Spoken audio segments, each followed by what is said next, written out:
Ahojte priatelia, vítam vás pri dnešnom videu, kde sa spolu pozrieme na bielu skalu nad Slovinkami. Pohľadom zhora si detailne pozrieme Slovinky, okolitú krajinu a povieme si niekoľko faktov a zaujímavostí.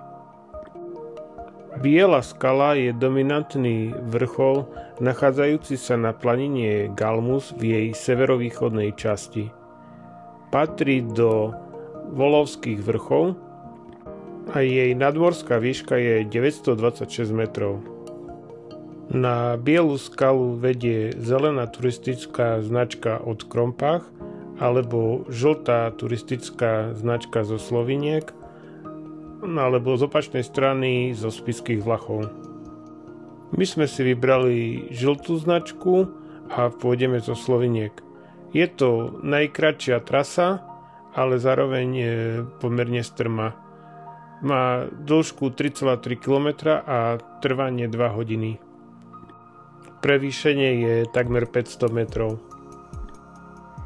Počas výstupu na bielu skalu sa nám podaril výnimočný nález, keď sme našli modrého slimaka karpatského.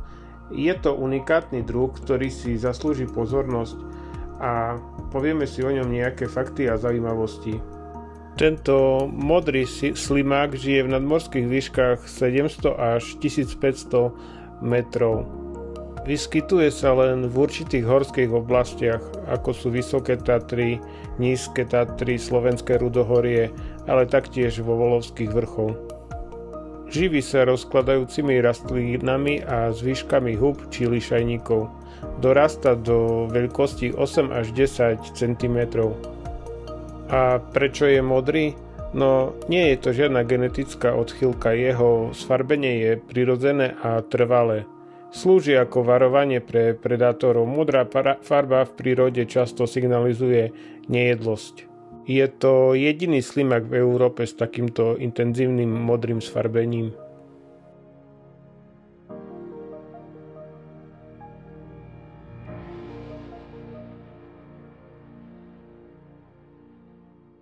Ďalším zaujímavým nálezom prechodom bukovými lesmi bola huba hadovka smradľavá. Hadovka smradľavá nepatrí medzi vzácne huby, ale zaujímavé sú jej vlastnosti. Konkrétne ide o pach. Pokiaľ je ešte mladá, jej plodnice smrdia za zemiakmi, ako však rastie a dozrieva, postupne jej pach naberá na intenzite a v neskoršom štádiu pripomína pach skazeného mäsa, čo láka muchy, a tento intenzívny pach môžeme cítiť lesom až na niekoľko kilometrov. Huba je síce jedla, ale pri pohľade a hlavne voni by sa našiel len málo kto by si ju vychutnal.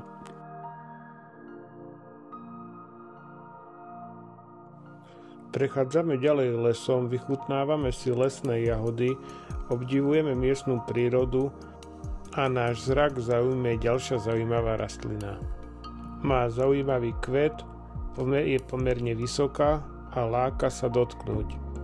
To by sme však mohli rýchlo oľutovať. Jedná sa o jednu z najjedovatejších rastlín v strednej Európe. Je to ľuľkovec zlomocný, ktorý ešte nemá plody, ale celá rastlina je jedovatá. Ak by mal plody, stačia 3 bobule na to, aby usmrtili dieťa. Dospelého človeka by zabilo asi 10 bobuľ, ktoré utlmujú dýchanie a činnosť srdca, čo vedie k smrti. Po dvojhodinovom výstupe lesom sa dostávame na bielu skalu. Na vrchole sa nachádza posedenie, drevený kríž aj vrcholová kniha.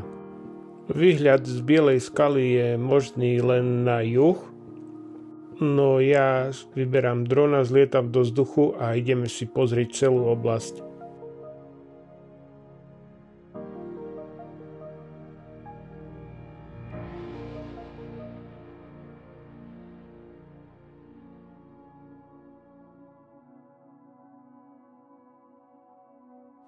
Stojíme na vrchole Bielej skaly, ktorá sa ako tichý strážca dvíha nad obcov Slovinky. A pred nami sa otvára panoráma, akú možno vidieť len z tačej perspektívy.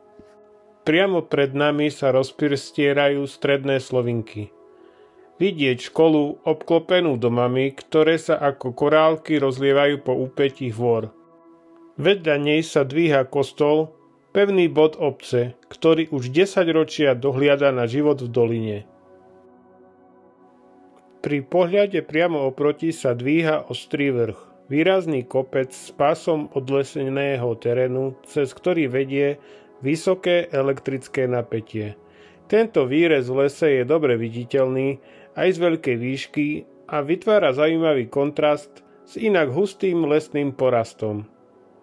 Z tohto výškového uhla je krásne vidieť, ako sa obec prirodzene rozdeľuje do dvoch dolín.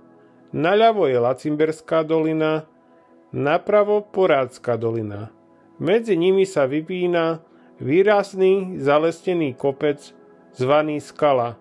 Má výšku 1014 metrov, ktorý tvorí prirodzenú hranicu medzi týmito dvoma horskými ramenami. Tieto dve doliny, Lacimberská naľavo a Porádska napravo, nie sú len miestne cesty, ale predstavujú vstupné brány do Galmusu, jedného z najzachovalejších lesných masívov v tomto regióne. Galmus je divoký, málo dotknutý lesný hrebeň, ktorý sa tiahne medzi Slovinkami, Poráčom, Margecanmi a Gelnicou. Tvorí akýsi zelený chrbát tohto kraja, s hlbokými dolinami, strmými zrázmi, tajomnými skalami a miestami, kam ľudská noha vstupuje len zriedka. Galmus je geologicky aj prírodne jedinečný. Ukrýva krasové javy, jaskyne a vďaka svojej neprístupnosti poskytuje útočisko pre vzácne druhy zvierat. Od rysa cez orla až po plachého medveďa. V týchto lesoch možno dodnes nájsť stopy baníckej činnosti, zarastené štôlne, opustené haldy a zavalené ústia starých šácht, ktoré kedysi tvorili srdce hospodárstva. Tento kraj bol po stáročia prepojený s ťažbou železa a medi. Ruda z Galmusu putovala najskôr ručne, neskôr vozmi a koľajmi do spracovateľských závodov v Slovinkách a Krompachoch. Pohľadom zhora, ale myšlienkami sa čoraz hlbšie dostávam pod povrch, pretože na Slovinkách sa nachádzajú jedny z najvýznamnejších dedičných štôlní v regióne, ktoré sú živým svedectvom bohatej baníckej histórie a tradície tejto oblasti.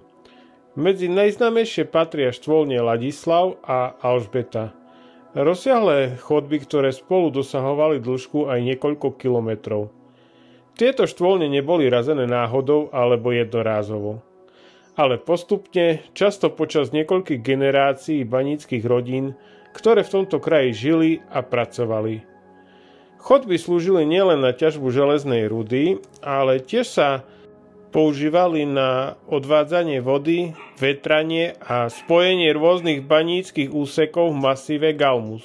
Boli to technické diela, precíznosti a skúsenosti, ktoré umožňovali baníkom bezpečne a efektívne pracovať hlboko pod zemou.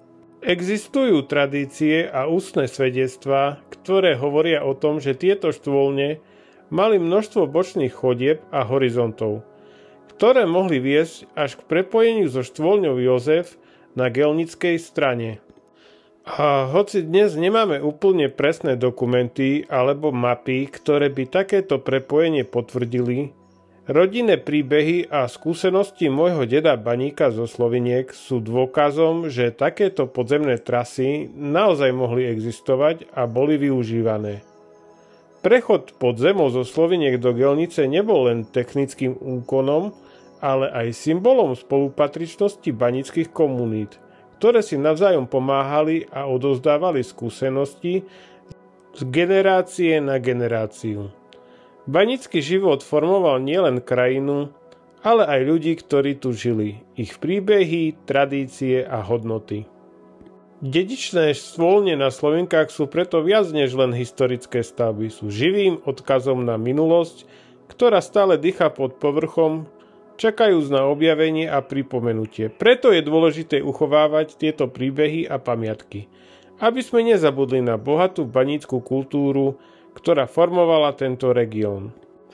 Pri pohľade zhora si môžeme všimnúť areál niekdajšieho závodu na spracovanie železnej rudy, ktorý zohrával kľúčovú úlohu v miestnom priemysle.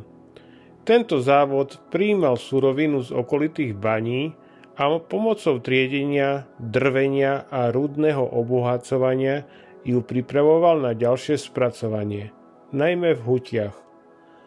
Podobný význam mal aj hutnícky závod v nedalekých Krompachoch, kde sa ruda z okolia pretavovala na železo.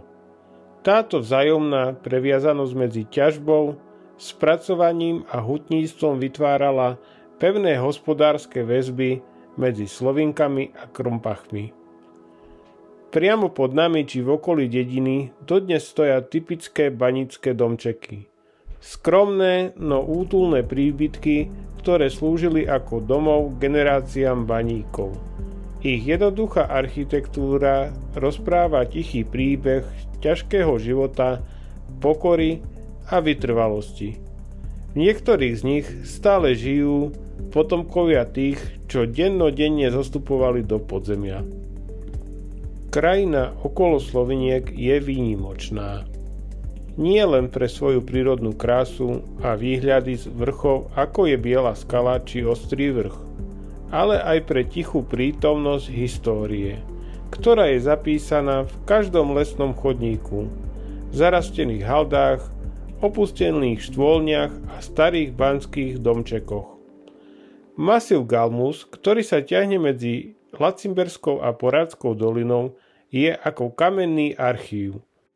Ukrýva príbehy rúk, ktoré ťažili rudu, rúk, ktoré stavali štôlne a srdc, ktoré patrili tomuto kraju.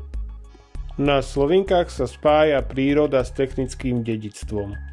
Zelené lesy s hlbokými štôlňami a ticho s ozvenou kladív a krompáčov, ktoré kedysi formovali celé generácie. Veď ako hovorievali starí baníci, ktorá zostúpi do hory a do hĺbky zeme, nikdy nezabudne, čo je skutočná pokora. Ak sa ti toto video putovaním od Bielej skaly Slovinkami a okolím páčilo, nezabudni dať like alebo odber a ja sa už teším na stretnutie s tebou pri ďalšom videu.